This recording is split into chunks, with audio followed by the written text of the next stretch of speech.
नमस्कार। कभी सोचा है कि सरकार जब बड़े बड़े हाईवे, नए डिफेंस सिस्टम या विशाल कल्याणकारी योजनाएं बनाती है तो उसके लिए पैसा कहां से आता है? चलिए, आज सरकार के पैसे जुटाने के इसी तरीके की तह तक चलते हैं।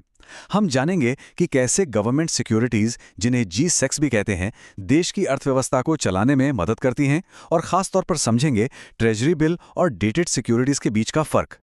तो सवाल यही है, इन बड़े बड़े प्रोजेक्ट्स के लिए पैसा आता कहां से है? अब देखिए, टैक्स तो एक बहुत बड़ा सोर्स है ही, लेकिन कई बार खर्च इतना ज्यादा होता है कि सिर्फ टैक्स से बात नहीं बनती, और यहीं पर तस्वीर में एंट्री होती है सरकारी उधार की। तो सबसे पहले यह समझना जरूरी है कि सरकारें आखिर उधार लेती ही क्यों हैं। देखिए, बिल्कुल वैसे ही जैसे किसी व्यक्ति या कंपनी को अपने खर्चों को मैनेज करने के लिए पैसों की जरूरत पड़ सकती है, ठीक वैसे ही सरकारों को भी पड़ती है, और इसके लिए वे एक बहुत खास टूल का इस्तेमाल करती हैं। और वो टूल है गवर्नमेंट सिक्योरिटी या जी-सेक। अब ये है क्या? बहुत ही सिंपल शब्दों में, ये सरकार की तरफ से खरीदार को दिया गया एक IOU है, मतलब एक वादा कि मैं आपका कर्जदार हूं। तो जब कोई जी-सेक खरीदता है तो वो असल में सरकार को पैसा उधार दे रहा होता है, और बदले में सरकार उसे सुरक्षा और रिटर्न का वादा करती है। अब ये जी-सेक्स मोटे तौर पर दो तरह के होते हैं, और यही हमारी आज की चर्चा का केंद्र है। पहला है ट्रेजरी बिल या टी बिल, जो सरकार की छोटी मोटी मतलब शॉर्ट टर्म जरूरतों के लिए होता है, और दूसरा है डेटेड सिक्योरिटीज, जो लंबे समय के प्रोजेक्ट्स को फंड करने के काम आता है। तो चलिए, सबसे पहले बात करते हैं सरकार के इस शॉर्ट टर्म सोल्यूशन यानी ट्रेजरी बिल की। इसे थोड़ा गहराई से समझते हैं। ट्रेजरी बिल, जैसा कि नाम से ही जाहिर है, एक शॉर्ट टर्म इंस्ट्रूमेंट है। इसकी मैच्योरिटी हमेशा 1 साल से कम की होती है, आमतौर पर 91 दिन, 182 दिन या 364 दिन। और एक बहुत ही दिलचस्प बात यह है कि इन्हें जीरो कूपन सिक्योरिटीज भी कहा जाता है। जीरो कूपन मतलब इन पर कोई ब्याज या जिसे कूपन कहते हैं वो नहीं मिलता। तो फिर सवाल ये उठता है कि अगर कोई ब्याज ही नहीं है तो इसमें निवेशक की कमाई कैसे होती है? ये एक बहुत ही वाजिब सवाल है ना? इसका जवाब छिपा है डिस्काउंट के कॉन्सेप्ट में। देखिए, होता क्या है कि सरकार 100 रुपए की फेस वैल्यू वाले बिल को डिस्काउंट पर बेचती है, मान लीजिए 98 रुपए में। अब निवेशक इसे मैच्योरिटी तक अपने पास रखता है, और मैच्योरिटी पर सरकार उसे पूरे 100 रुपए वापस करती है। तो निवेशक का मुनाफा क्या हुआ? वो 2 रुपए का अंतर, जो उसे शुरुआत में डिस्काउंट के तौर पर मिला था। सिंपल है ना? तो ये तो हो गई शॉर्ट टर्म की कहानी।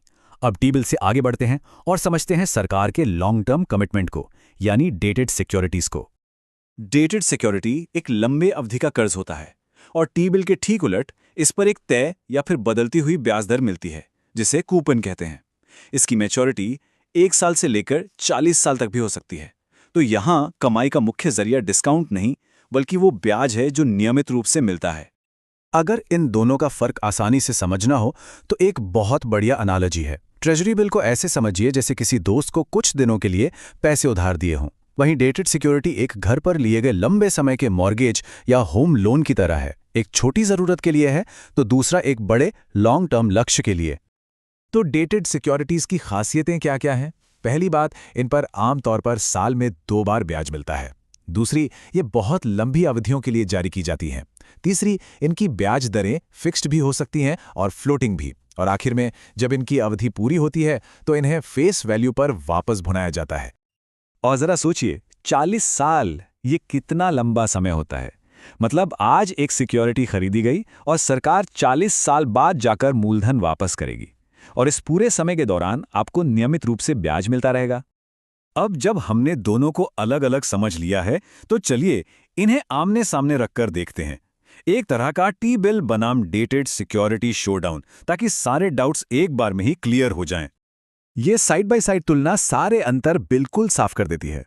पहला फर्क है maturity period. T bill short term 1 साल से कम, जबकि डेटेड सिक्योरिटीज लॉन्ग टर्म 1 से 40 साल तक। दूसरा, ब्याज। टी बिल पर कोई ब्याज नहीं, ये जीरो कूपन है, जबकि डेटेड सिक्योरिटीज पर फिक्स्ड या फ्लोटिंग कूपन मिलता है। तीसरा, जारी करने का तरीका। टी बिल हमेशा डिस्काउंट पर जारी होते हैं, जबकि डेटेड सिक्योरिटीज आमतौर पर फेस वैल्यू पर होते हैं। और आखिर में सबसे बड़ा फर्क, उनका मकसद।